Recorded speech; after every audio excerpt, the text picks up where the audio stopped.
Hello, hi everyone.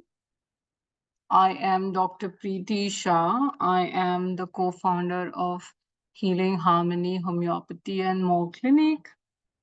Um, I'm a homeopath with close to 20 years of practice, and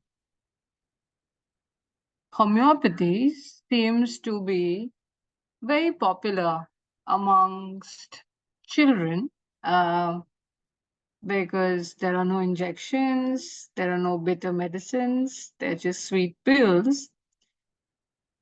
So children love taking homeopathy, right? But homeopathy is also very successful in treating children, um, in building their immunity and taking care of a lot of childhood problems and mitigating them into becoming chronic adulthood problems. So, homeopathy is also gaining a lot of popularity amongst mothers and parents who choose homeopathy as their first choice of medicine for children. We celebrated Children's Day yesterday, and we thought, what better way in celebrating our children and their innocence and their potential and everything that they represent. Uh, but, what better way but to speak about their health, building more awareness on what we as parents, as caregivers, as professionals can do to look beyond their symptoms, to look beyond the, you know, to not have a narrow vision, but have a broader view, a holistic approach in understanding our children, their needs and their health. Uh, One of the reasons why homeopathy is very popular among treating childhood diseases is because of its potential of building a child's immunity, but also because it's a natural form of medicine. It has no chemicals. It does not have any side effects because the doses are very minute, it's a very diluted form of medicines. It's completely natural form of medicine. A child who is just 1 day old can take homeopathy, right? And it is not addictive. That means you don't form dependence on the medicines. So that's another reason why homeopathy is a big hit amongst this age group. Um, Also, treating children has been a big area of research amongst homeopathic fraternity.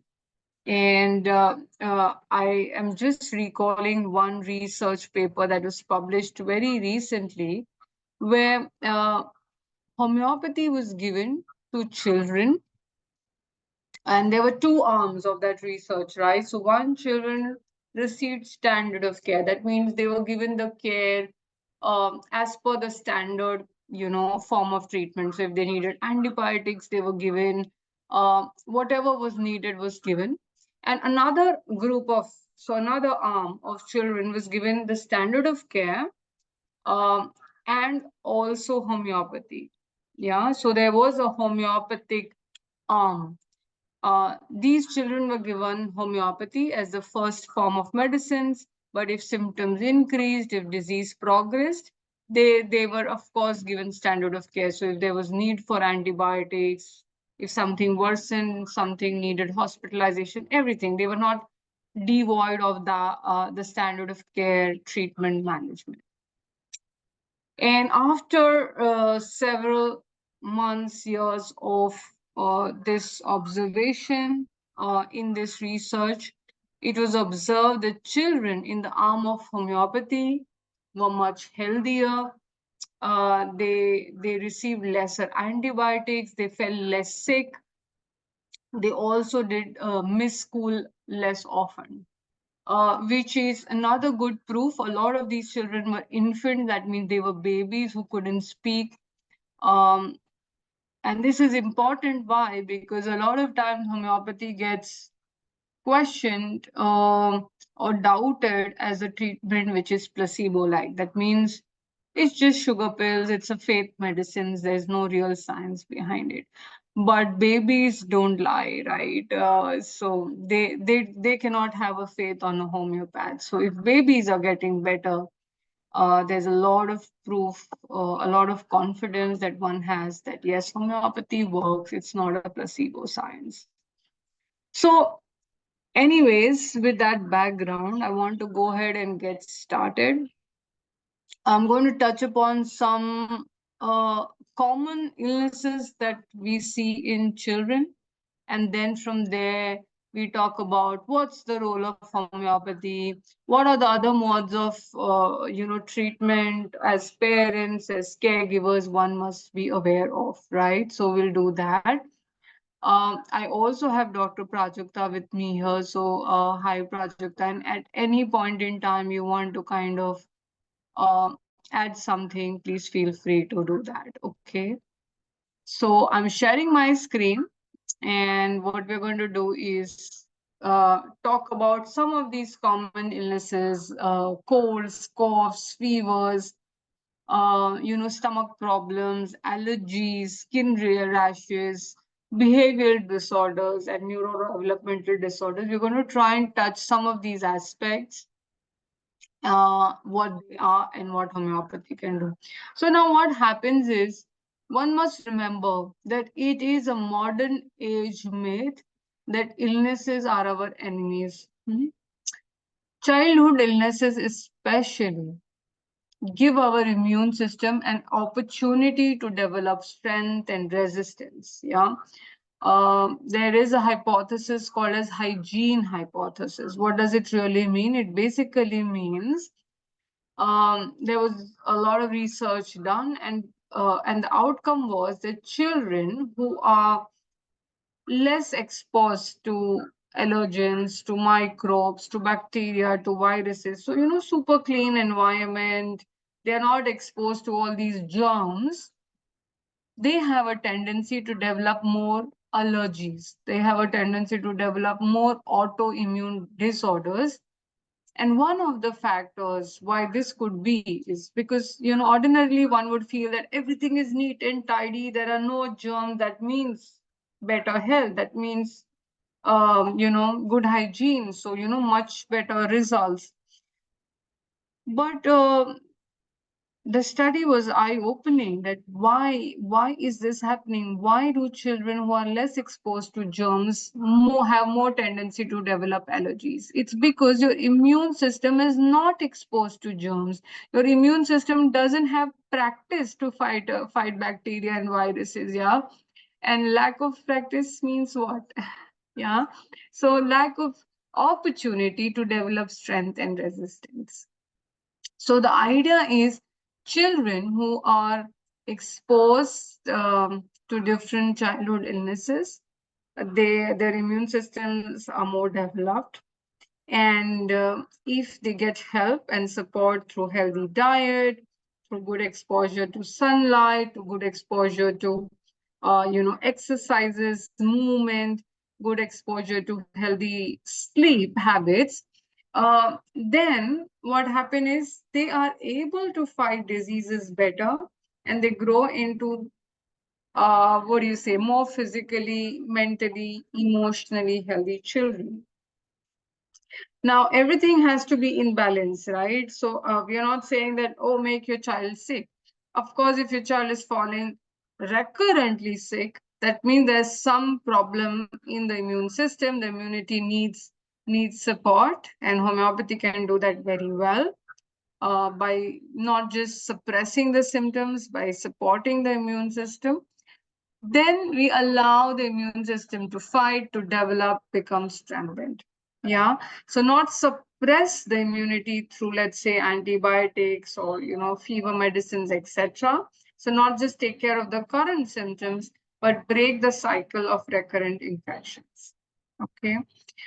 So one of the symptoms of recurrent infections is fever, right? And for most mothers, fever is a nightmare.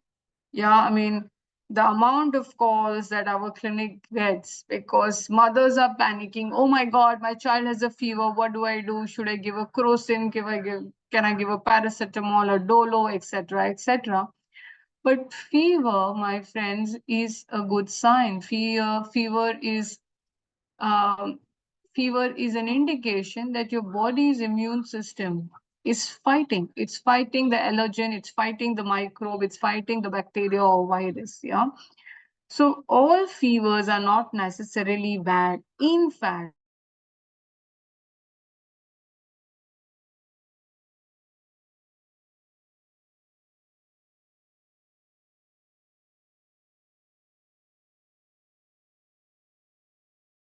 body is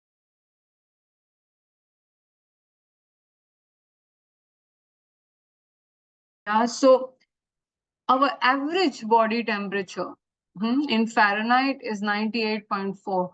So, my friends, 98.5, 99 is not fever. Yeah. Most adults, most children can run a fever up to 104 degrees for several days with no danger. It's not life threatening. Okay. It is normal for healthy infants and children to throw high temperatures up to 103.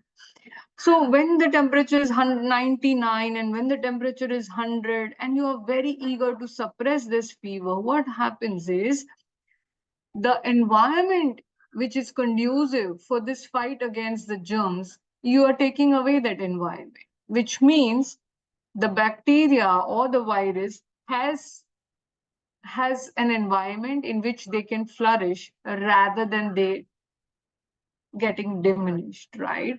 So what we recommend is unless that the fever crosses 101, please try and avoid taking antipyretics. Yeah, try homeopathy if required. You can nurse your child, ask them to drink a lot of water, give them good sleep, ask them to slow down. If the fever increases much higher, you can put cold water sponges on their head, etc. Yeah, but don't suppress fever. It is the fastest way for your child to get better. Okay, so this is something that you must keep in mind. Okay, of course, sponges are very, very necessary. Yeah, if the fever shoots high, it's also important that in any case, keep a hot, feverish child cool and a chilly, feverish child warm. Yeah, this is common sense, and rest is very, very essential. Okay, so with homeopathy, we can raise the general level of body's capacity to heal itself. We can make the patient more resistant to infections. We can stabilize the frequency and severity of acute episodes.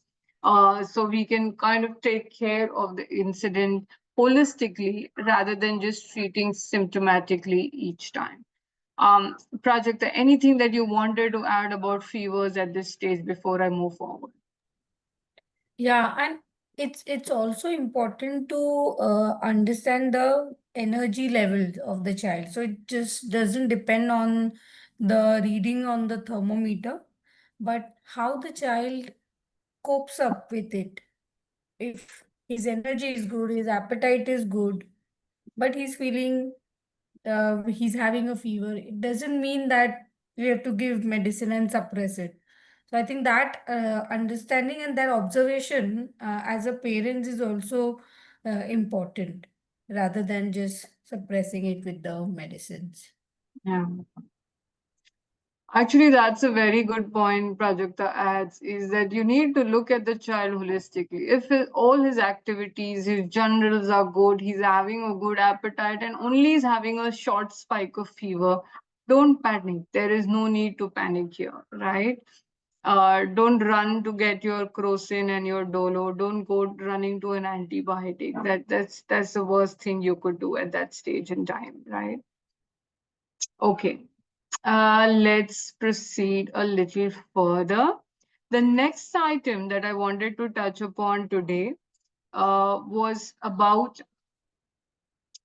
something called as the atopic trio, the atopic march, um, skin complaints, eczema, atopic dermatitis, asthma, allergic rhinitis, yeah, a lot of runny nose, etc., which is allergic. They seem to be completely unrelated diseases. However, they are not. They're in fact progression of one disease into another. Uh, so your child can start with an eczema, with a skin disease, could develop a food allergy, could develop then rhinitis, and then ultimately lead into asthma. This is progression of the disease. That means from one allergy to another, the child is only deteriorating. So what happens is a lot of mothers come to us with like, with history that, oh, my child had a lot of eczema. We applied a lot of creams. We applied a lot of steroids. And now my child is using nebulizer. My child is, using pumps, has severe chronic asthma. So what happened was the skin got better, but now the disease, the seat of disease is in the lung. So it is a sort of an atopic seesaw, yeah? One thing gets better, other thing gets worsened. So skin, um, allergic rhinitis, food allergies, asthma, they're all diseases of the immune system. They're all allergic responses. So we wouldn't advise to anybody to just seek symptomatic treatment, to just suppress the symptoms and forget about it. Yeah. There's more and more evidence now that only symptomatic relief of these symptoms of these diseases are inefficient ways of treating these diseases. Yeah. There's something small, like something on the skin. Skin is something may cause inconvenience, may not be very pretty on the eyes, but it is one of the organs which is perhaps the least important organ in the body. But lungs seems to be a very, very important organ, right? So you're treating a mice, but then you end up with an elephant, which is something that you absolutely do not want. So remember, allergens make their way into the skin. So let's say it starts with eczema, with atopic dermatitis, and you treat. What happens is you basically your immune system is overreacting, so that inflammation in that skin can be treated, can be suppressed with some steroidal applications or whatever, but that overreaction of the immune system is not treated by those anti steroidal creams, right? The overreactive immune system, the problem within the immune system stays. So now it is not, the disease is not showing as a skin complaint, it's not showing as an eczema, but is going to be showing up in the lungs because of the asthma. So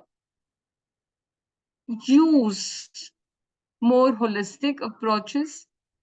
If you see your child is getting allergic complaints, immune system complaints, homeopathy is a very, very good alternative. Um, we have a lot of allopathic doctors. We have specialists, MD medicines, we have radiologists, we have gynecologists who choose to use homeopathy for their children rather than allopathy. Yeah. Especially for these sort of complaints where modern medicine has little or limited scope. Yeah. It's very good for acute emergency medicine. It's very good to take care of symptoms then and there.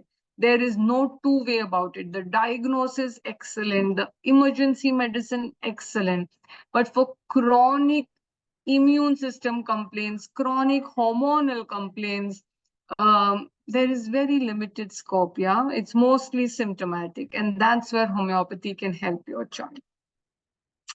The next item that I want to talk about today is the hormones. Yeah. We spoke about fevers, infections, we spoke about immunity, we spoke about allergies. hormones. Yeah. And if you see a lot of our children, girl child or boy child, they struggle these days with some hormonal imbalance. Yeah. A lot of girl child children, they're facing acne and weight gain and PCOD, excessive periods or lack of periods. We also see a lot of male child, which who develop symptoms of, which are related to either because the testosterone is too high or the testosterone is too low. So again, at this age, you do not want to start your child on hormonal medicines. Homeopathy can be very, very helpful. What are the how do you know your child has a PCOD? If you see there is the periods are irregular for some time, your child has not gotten periods yet. You see a lot of excessive hair growth. You see pimples, acne. If you see hair loss or thinning of hair, if you see your child is gaining weight, these are some of the signs that your child potentially has polycystic ovarian syndrome. Basically, the ovary has different multiple cysts, because of which the hormones are imbalanced, and hence this cycle is triggered. Yeah. Also, excessive cramps during periods, that could be another indication that your child could have PCOD and can be treated very well with homeopathy. In male child, especially if the testosterone levels are up or low, yeah. So if the testosterone levels are too low, you'll see that the male child has started developing breast tissue. So the breast are, it's called I mean, the breast starts growing as if it's a woman's breast. So if the testosterone level is less, um, this is a possibility of a symptom that could occur. If the testosterone levels are too high, especially let's say in women, the testosterone level is too high, then you will see that they have irregular periods, they have excessive facial hair, they have oily skin, acne, deep voice. This is also something that happens in PCOD. Similarly, estrogen, yeah, if the estrogen levels become too high, there is increased tendency to mood swings, depression, etc. There's excessive weight gain, there's a lot of PMS related symptoms, lot of bloating, etc. And if you see there's high estrogen in men, then also you see a lot of obesity and insulin resistant type of symptoms. So what is also happening is that our children are exposed to a lot of not just allergens but also a lot of inflammatory things. Yeah, a lot of things that cause a lot of inflammation within the body. They're also exposed to a lot of products, yeah, which are very high in hormones. Yeah, in fact, a lot of milk adulteration these days has a lot of hormones. You know that our cows are getting, they get some hormones to be able to be pregnant sooner and to be able to give a lot of milk. Our cows are getting a lot of antibiotics, and all of that comes out in the cow's milk, right? And our children, we force our children to take this milk, so they are also exposed to a lot of a lot of these adulteration. They're exposed to a lot of cream, a lot of products, beauty products, a lot of cosmetics have ointments and creams. They also have a lot of estrogen or progesterone or testosterone in them, which is resulting in premature or it's called precocious puberty. That means you know they're getting prematurely growing too fast, too early. Yeah? I mean, they may be, let's say, 10, 11 years old, but they have well-developed sexual organs. They're kind of growing too fast, which is also kind of a troublesome thing, and we need to take care of it because that could result in obesity, that could result in a lot of other long-term effects. Yeah. Prajakta, anything that you wanted to add here? Yeah, and I think in the last almost 5, 7 years, the children who have PCOS or the hormonal issues, we are seeing the increase in having such kind of a complaint. So from 10 patients, 9 patients, they will have either of any hormonal issues. So it's becoming very, very common these days, and a lot of factors like stress, the junk food and lack of exercise, more screen time, all of it is contributing to these complaints. And the more early we kind of work on it, I think the best will be for their health, because especially female children, because they will have a lot of phases in their life that comes off with the menarche, then pregnancy, delivery, and the changes in the hormone can affect their life tremendously. Mm. So early detection plus early holistic help can really help them. Mm. So, and other, I was talking about them being exposed to a lot of these adulterations, a lot of these hormones, a lot of these antibiotics, enzymes. Uh, so we need a lot of, we need to be aware of what our children are getting exposed to. Junk food, I mean, everybody knows it's unhealthy, but nobody is able to kind of get rid of them, right? Wherever you look, there's junk food everywhere. There's street food, there's junk food, there's processed food, there's a lot of fat consumption, and there is little fiber. So, a lot of high sugar, a lot of high salt, a lot of unhealthy fat result in obesity. We all know that. It also results in insulin resistance. So, a lot of early diabetes, a lot of early heart complaints is because of this constant early exposure to junk food, and because of that insulin resistance. But you know that junk food also impacts, it causes mood fluctuations, it causes a lot of irritability, it causes brain fog also, right? It affects concentration, it affects cognition, it affects your energy levels, because you eat junk food, yeah, you have a lot of, let's say, an aerated drink, or you have a chocolate and your sugar spikes, you feel extremely energetic. They'll perform well for some time, but that followed by that spike is what? Followed by the spike is the crash of energy, right? So then there's drowsiness, lack of energy, demotivation.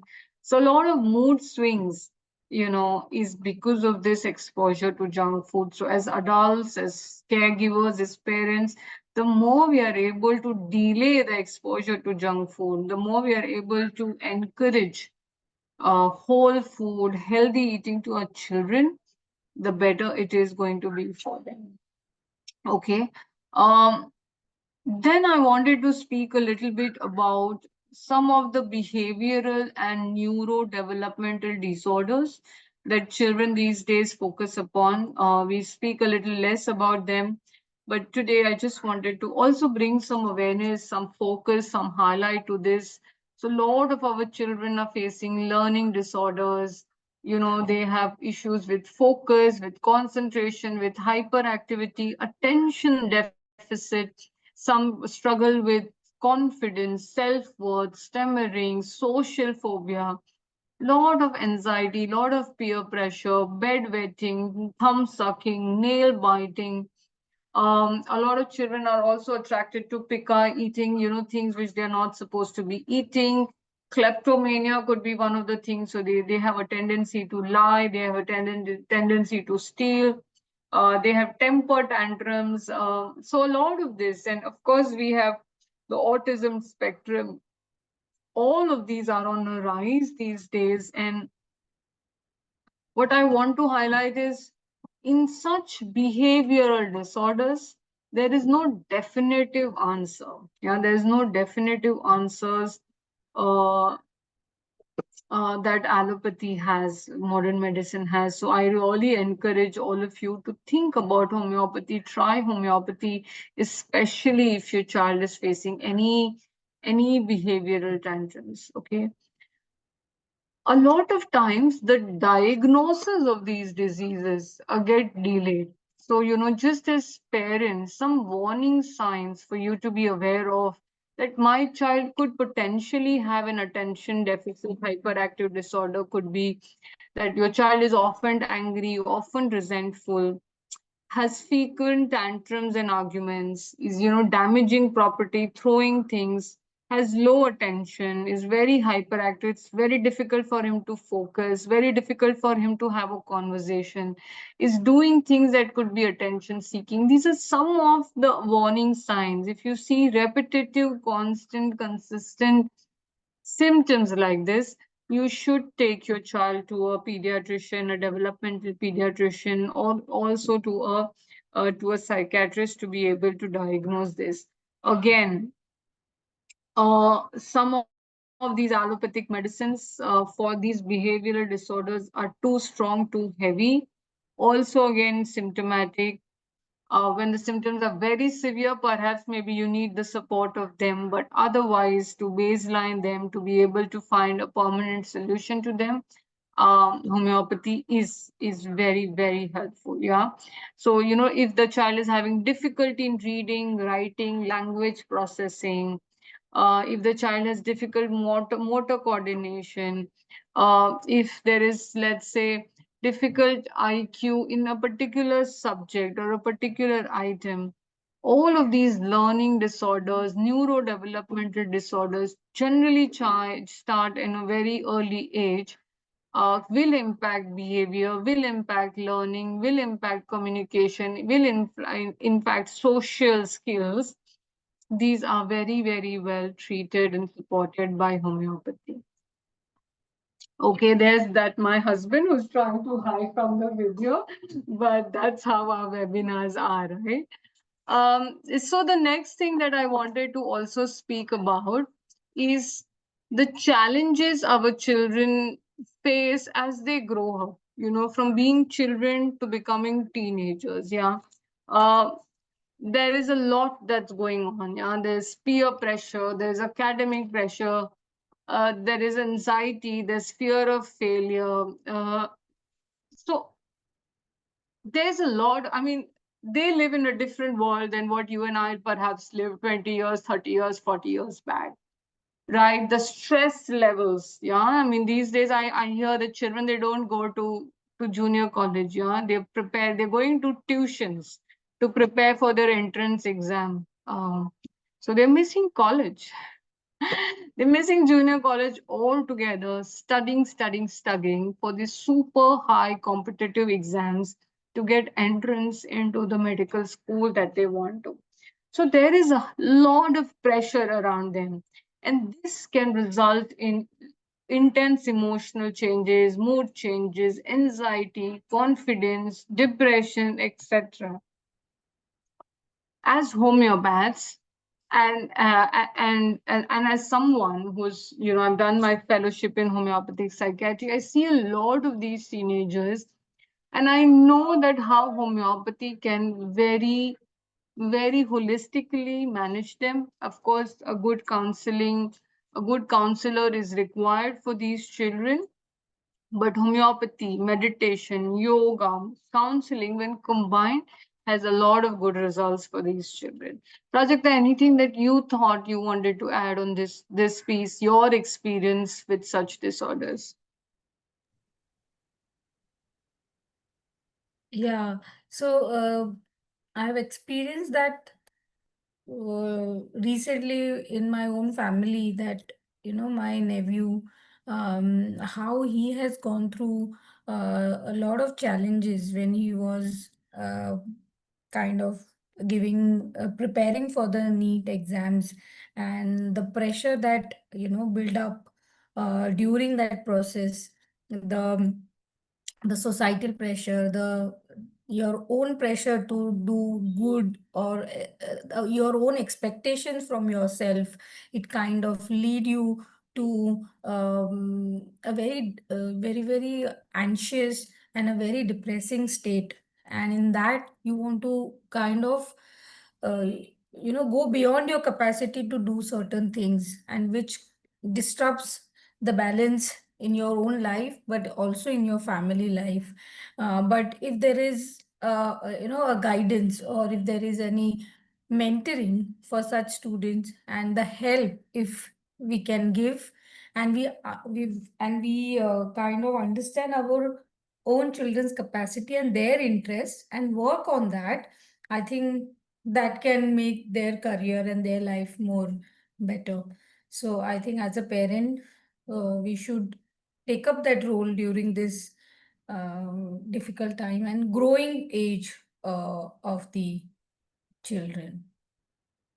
And when Prajakta says growing age, it also means adolescence, right? And adolescence is a time of, it's it's a very delicate stage, as we all know, right? It's a stage between childhood and adulthood. It's a stage of transition, isn't it? So they are no longer children, but they're still not adults. So it's a difficult phase, right? This is the time when they are developing a sense of, they develop their own body image, their identity, and their body is going through so many changes. Their mind is going through so many changes. There's so many hormonal changes that are happening.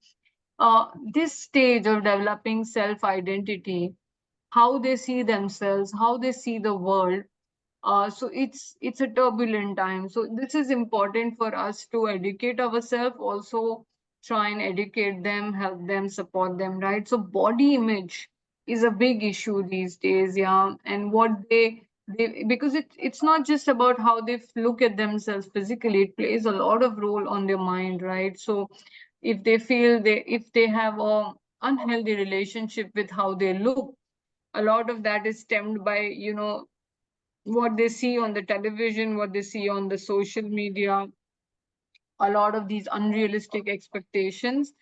So, of course, counseling them, minimizing their exposure to social media too soon, but also to undiagnose if there is an underlying cause, right? So, if their acne has some systemic cause, if their hair fall has a systemic cause, and to be able to heal them, treat them is very important. Um, Also, what is your relationship with your child, and what is your relationship uh, of your child with the with the digital toy that they carry around, like the most precious thing on the world, right? I think that also plays a lot of influence in how your child is feeling mentally, physically, and emotionally. So, making sure uh, that you are able to monitor, keep that interaction with this digital toy as much possible in check and balances. That's going to be very prudent to your child's development. Yeah, it's social media is just like an addiction to an alcohol, just like an addiction to drugs. Social media can use can create psychological cravings. Yeah, so it's very important that you are able to track, and in whatever ways you're able to minimize its use or keep it in balance, right? We're not talking about abstinence, we're not talking about that, absolutely. But by what age you want your child to have their own personal mobile device, or at what age, or can you encourage your child to shut off the notifications on their social media, or can you encourage your child that, okay, at least one day in a week they will go through a digital detox? Or can you restrict your social media time to, let's say, 1 hour a day? Or can you encourage your child to say, oh, okay, no mobile device in the bedroom, you know at least while going to bed. Small changes in this direction will go a long way. There's a huge body of research which says how this digital device is affecting our brains in a way that we had never anticipated before. So it's very important, as parents we are cognizant of the fact that social media, this device right here, is um, can cause addiction, is making a difference in how our brain functions, how our focus function, how our concentration works, how soon we get burned out, right? Our attention span is reducing because of this device. Yeah, we cannot concentrate more than 10-20 seconds. Those are the kind of reels that are coming these days. The And other day, also, I also wanted to add that this addiction to social media is not only for the adolescent children. I just yeah. saw the case today in the afternoon. A 4-year-old boy has autism, moderate autism disorder, and it started when in the family, there was some difficulty, and there was very less time for the parents to give that to the child, and they kind of gave him all most of the time just the either the phone or or tab to look off for the any rhymes or anything what he likes. And I think that kind of triggered these autistic symptoms in him, and also the attention deficit hyperactivity. So it's not just it can start at any age. Yeah, yeah. The current era, being exposed to social media or to screen also, that it can start at any age. So I think it's very important to be mindful when we are dealing with children. Yeah, I mean, I remember after COVID, we saw so many patients, Yes. um, mm, and one of the major, I things contributing factors that the parents said was, you know what, my child stopped going outside. My child did not interact with other children. A lot of children who were born in COVID, they were exposed to this digital device so soon, and screen time, yeah, because the mother is working, the father is working, there's no way to go outside. They're all the time on the screen. And a lot of children after that, you know, developed either attention deficit or autism or traits like that. Yeah. One of the major causes or after effect of COVID, which I think generally we don't speak about or don't talk about, but a lot of children face that. I I saw a child, just I think I had a follow up a few days back, and the child is doing really well. But what was I was shocked when I asked about hobbies. What are your hobbies? She said, I love watching reels. That's what I do. That's a hobby, to watch reels. I mean, and I'm sure she's not the only one, right? So how can watching reels be a hobby? Yeah. So what is hobby? Are we cultivating hobbies in our children? Is also a bigger question that we need to ask ourselves, right? So, um, any small steps we can do towards it. It is all said easier. It's easily said than done. But like for example, small things. Yeah, like I have a device which, according to my husband, is one of the slowest device on the planet Earth at the moment. It's quite ancient, but I'm resisting the urge to upgrade a phone because the slower it is, it's better. It's not making me move from one thing to another too quickly.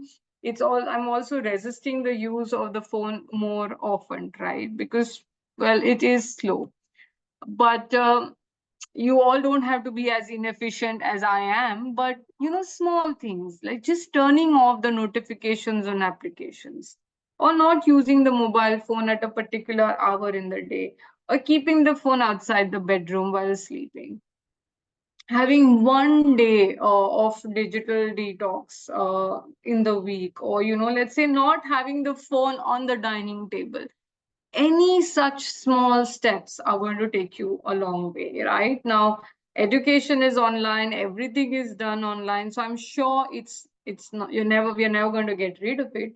But any small step we can take in this direction is going to help in your child's mental as well as physical health. Okay. To conclude and to kind of wrap all of these things that we spoke of today, just want to highlight what is the role of homeopathy and homeopaths in all of this that we spoke about. No chemicals, no chemical alterations, only natural healing. The only way homeopathy works is it triggers your body's own healing mechanism, encouraging natural development.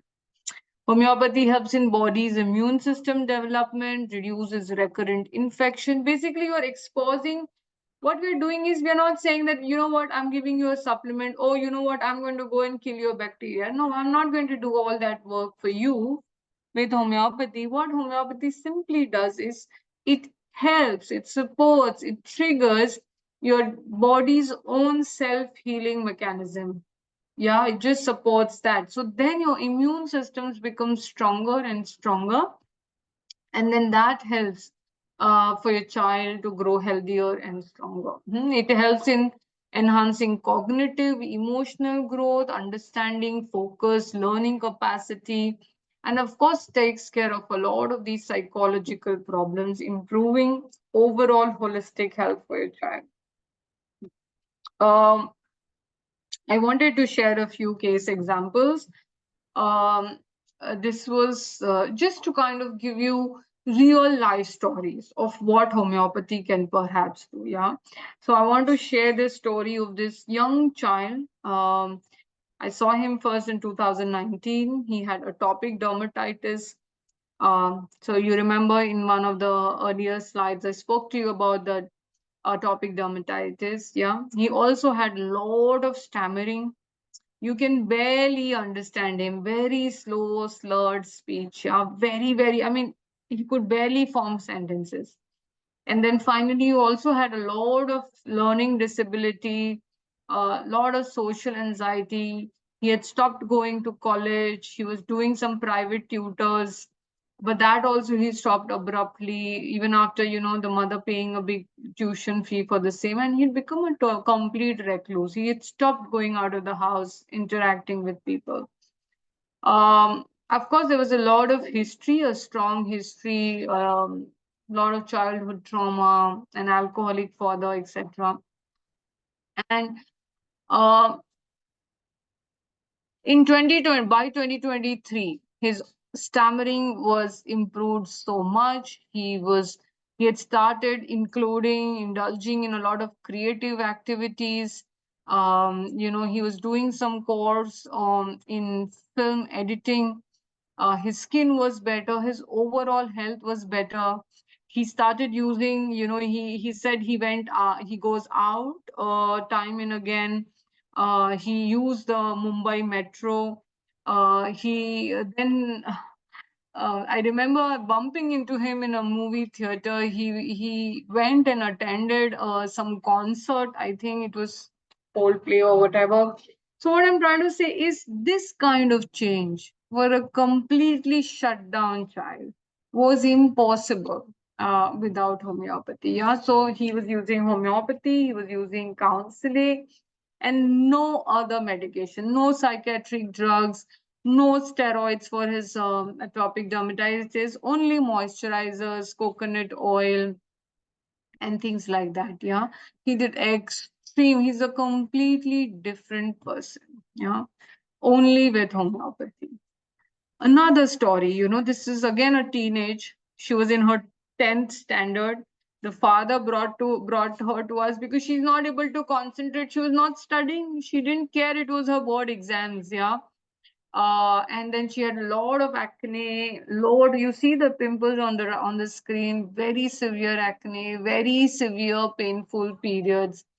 And we started her with homeopathy. We took her case history. We individualized her symptoms, and then she was able to study. Yeah, and then she scored 86%, which was unbelievable. And her skin improved, her periods, her overall development gotten better. Yeah, a child with the father was thinking in her, what do you say, prelims, if is the exam before the board exam that they do in school. She got like what, 46%. So it was really uh, it was it was a big achievement for the family, for the child to score 86%. Another case of the young girl with PCOD, you see, within 6 months of treatment, all the cysts in her ovaries disappeared. Yeah, she did extremely well. Another case here, this was a young 3-year-old child was diagnosed with autism, diagnosed with ADHD. Um, the mother was, very enthusiastic. She was very sure that she did not want to treat her child with chemicals and with strong psychiatric, medicines. A lot of treatment for hyperactive disorder is, antipsychotics. It's really not something that the mother was interested in. She was patient. She took homeopathy for close to 1.5, 2 years.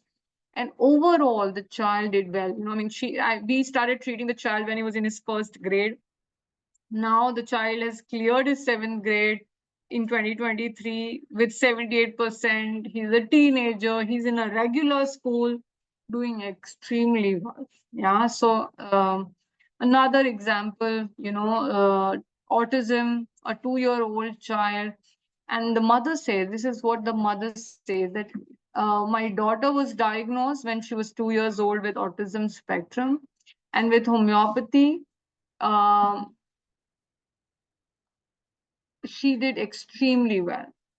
With the diagnosis, the life had changed 360 degree. Nothing remained the same. But with homeopathy, her life took a positive turn. Initially, she was very restless, never used to sit at one's place. Her speech was not developed. She could hardly say a single alphabet. She used to be scared going in a crowd. She had difficulty to learn in school. But after consistent homeopathic treatment and, of course, speech therapy, occupational therapy, she saw a tremendous improvement. She started sitting at one place and playing and listening to music. She has no fear of going in the crowd anymore. She's recognizing people. She started speaking. Her emotions are better. She says what she likes and what she dislikes in words. And she went on the stage. She's excelling in dance, has made stage performances. She performed in a lead role in one of the performances. So she did extremely well with homeopathy, this child. Yeah. Then some more testimonials where a child with nephrotic syndrome treated with homeopathy. A lot of children with nephrotic, they have a tendency to get more frequent infections. So, the mother's aim was to build the immunity of the child so that these recurrent infections are reduced. The need for antibiotics and, painkillers are reduced so that there is less load on the kidney. And that's exactly what has happened. The child is doing extremely well and unbelievable. And here's another case where a child born with a congenital heart anomaly was supported with homeopathy. So, in conclusion, every child is different. They have different strengths. So, instead of focusing on what they lack, we need to focus on what their strength, what their potential is. And just like how every child is unique and different, their treatment also needs to be unique and different. You need to have a tailor made approach, a tailored approach to say what is the problem, what is the root cause, and what is going to be the best fit of treatment. Yeah. When needed, take allopathic help. But for long term chronic complaints, use homeopathy, use counseling. Do not underestimate the need of good diet, good exercise, good sunlight, and sleep. Yeah. Uh, Chronic behavioral troubles. Allopathic medicines have no definitive answers. So, especially for behavioral disorders, for immune system disorders, please, please, I once again urge you all to at least give it a shot, experiment, try, and see it for yourself. And at what Prajakta and I do at Healing Harmony is, um, we take a very detailed case of the child. We take care, we look at the physical, mental, and behavioral aspects. We look at the history of other health challenges, not just what you have brought the child to us for. We take the history of the mother, how were you when you were carrying the child. And we also look at the interpersonal relationships and dynamics of the family and the child's immediate environment. Yeah, you complete a detailed case record form. Then our resident doctors, our assistants take initial consultation. Then Prajakta or I will see you and your child. And we do consultations in our clinic in Malad. We can do it in Skype, on Zoom. And we ship medicines. We treat patients globally in more than 20 countries now. Um, so no matter where you are in the world, treatment is possible, consultation is possible, medicines can be delivered at your doorstep. And then we follow up every 4 to 6 weeks. Yeah. Um, some food for thought beyond homeopathy for you to consider while you're taking care of your children. Remember that children do as you say,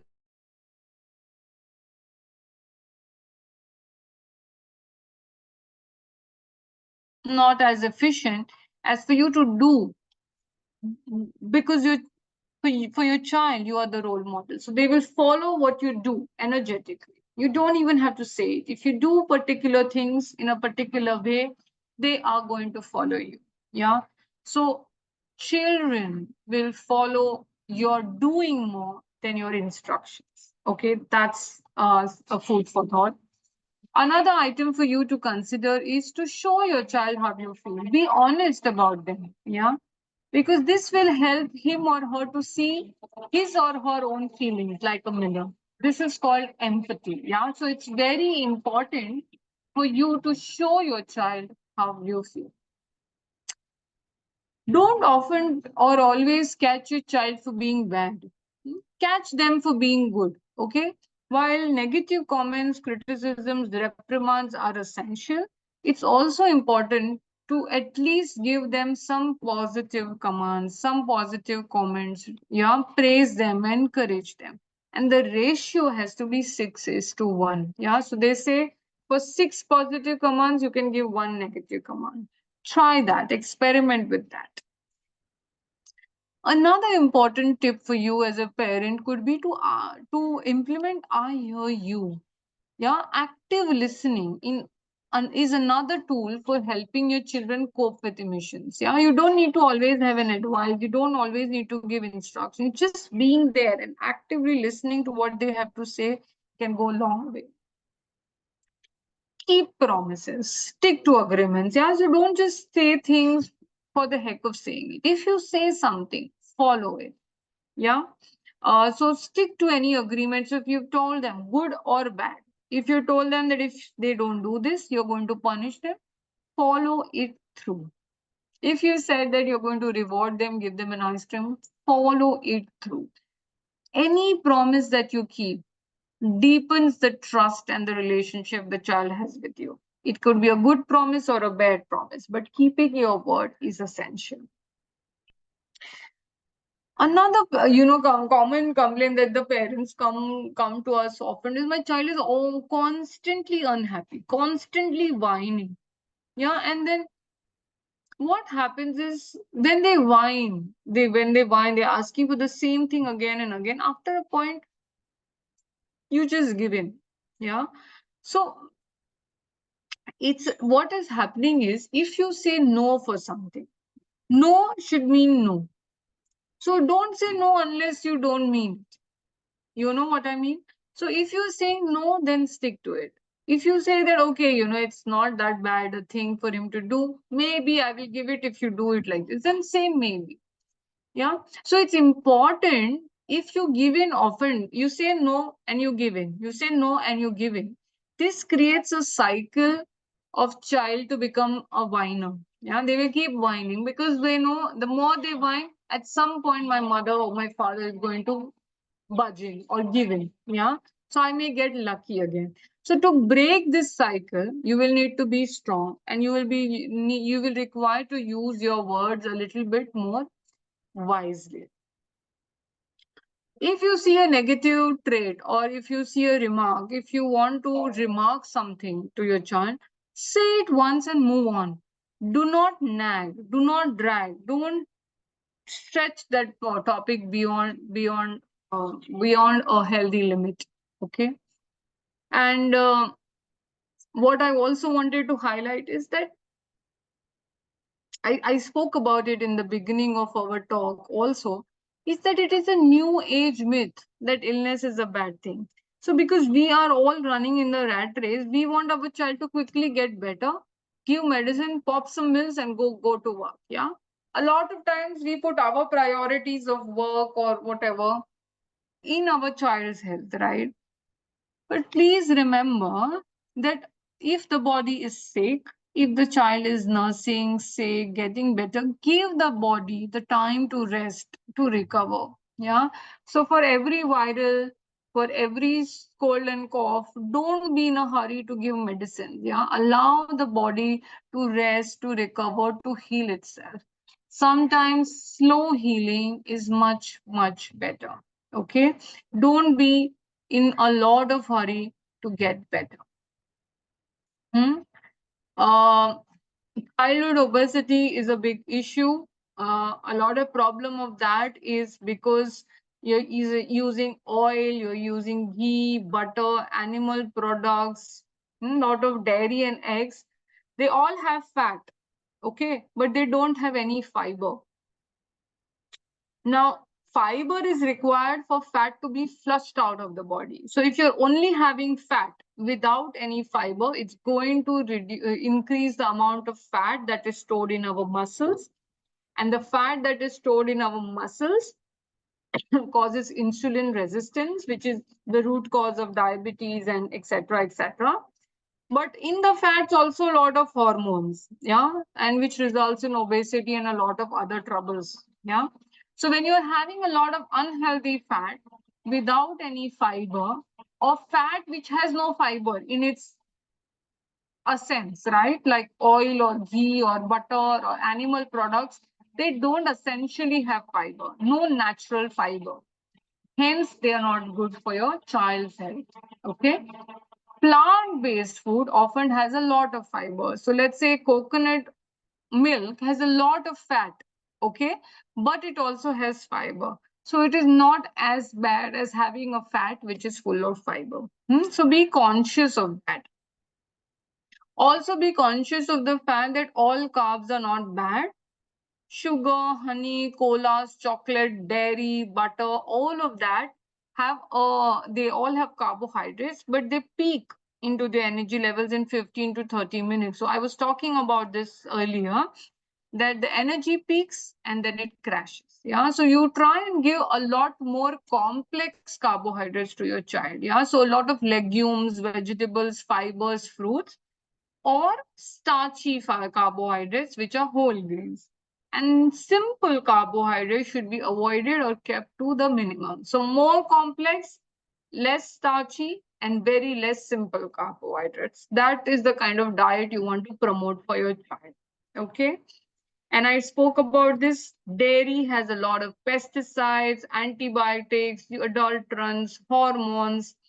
So more vegan lifestyle you can adopt for yourself and for your child, the more better it is going to be for your child. For more better it is going to be for your child. So whole plant-based diet, reduce fat, adopt as much as possible a vegan lifestyle, give complex carbohydrates, high fiber, and as organic as possible. Okay. Getting everything organic in every part of the country very easily may not be always possible, but jitna ho sakta hai, how much ever is possible, try to adopt to as organic as possible. Exercise, play, going out in the nature, connecting to nature, breathing fresh air, playing a football, or going on a swing, there is no replacement to it. Yeah. Children can get their exercise, their 10,000 steps just by running around and being children. Promote that. Play is a very important part for child's growth. power of sleep. It is important for them to get 8 hours of sleep. The body regenerates through sleep. A lot of inflammation is reduced through getting the 8 hours of sleep. And sleeping at 2 a.m. and waking up at 10 a.m. and saying that, I still got my 8 hours of sleep is not enough. It is important to sleep in the biological rhythmic cycle. Yeah, so it's important to sleep and slow down as the sun sets, and it's important to wake up when the sun rises. Yeah, so not just the 8 hours, but when those 8 hours are, right? So currently I'm treating like a young boy who sleeps in the day and is awake at night. And one may think, oh, I'm getting my 10, 11 hours of sleep, how is that bad? But he's not functional, he has obesity, he has a lot of anxiety, he's starting to get, high blood pressure. So it's important, do not underestimate the power of sleep in good health. And as I mentioned earlier, digital detox. Yeah. So a lot has been said. One or two final things is, you can keep all of that, but if the immediate environment around your child is not healthy, if you don't heal yourself, your patterns, your difficulties, the child is not going to be able to follow that. Yeah. So as a parent, it is also our responsibility to heal ourselves so that we can heal themselves better. So with that, I'm going to conclude here, unless Prajakta has something else to say or if there were any questions. Yeah. A comprehensive understanding, tailored intervention, holistic approach is the best approach for your child's health.